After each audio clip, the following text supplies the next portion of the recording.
This video, the last in the series on exhausting emotions, explores how control, abandonment, guilt and sabotage have played important roles in our lives. The next emotion we'll examine, dependence, will conclude these 5 low-vibration chakras tied to passion. These are the ones that bind us emotionally and drive 45% of our evolution. The 6th and 7th chakras account for 55%, and we'll explain those separately in the next video.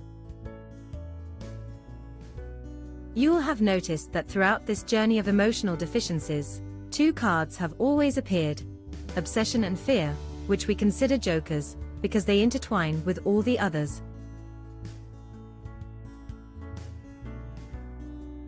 We begin with dependency, located in the 1st or root chakra, positioned in the perineum.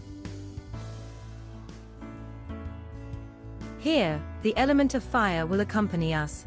Fire gives us warmth and gives us a feeling of home, but that fire will not last if we do not take care of it. For that fire to last, it must be fed with firewood, charcoal and oxygen. The dependency. This card shows us an emotion that marks our arrival to this world, or dimensional plane. At birth we quickly learn that, to subsist and survive, we need to be fed and also loved. The fear of losing that nourishment and love makes us become dependent on those we believe have what we need, and at birth we are defenseless beings. We need to be fed and loved to keep our lives going. It is our survival that is at stake. It is at that moment when it is recorded in our subconscious and submission appears, because I need to get something that is vital to me, and you don't have it. You need others to achieve it, and above all I want to keep it. In our subconscious, the other will always be higher, and we will perceive it having more power than us. We have it recorded as part of the game of life. This situation will lead us to beg for a little love. As a consequence, we will become, without even realizing it, greedy because we need to conserve what we have. Dependency together with submission will make us feel infinitely small. Weakness appears and, little by little, it will take over us. Without even being aware of it, we will allow ourselves to be humiliated, even if it leads us to feel ashamed. The obsession with keeping what we need will make us addicted to all these emotions in order to keep it. We're not even aware that they are part of us. They've become obligations we must fulfill, even though we hate them. They are also anchored in our childhood, unknowingly making us emotionally dependent. If someone or something defames us, we think we deserve it.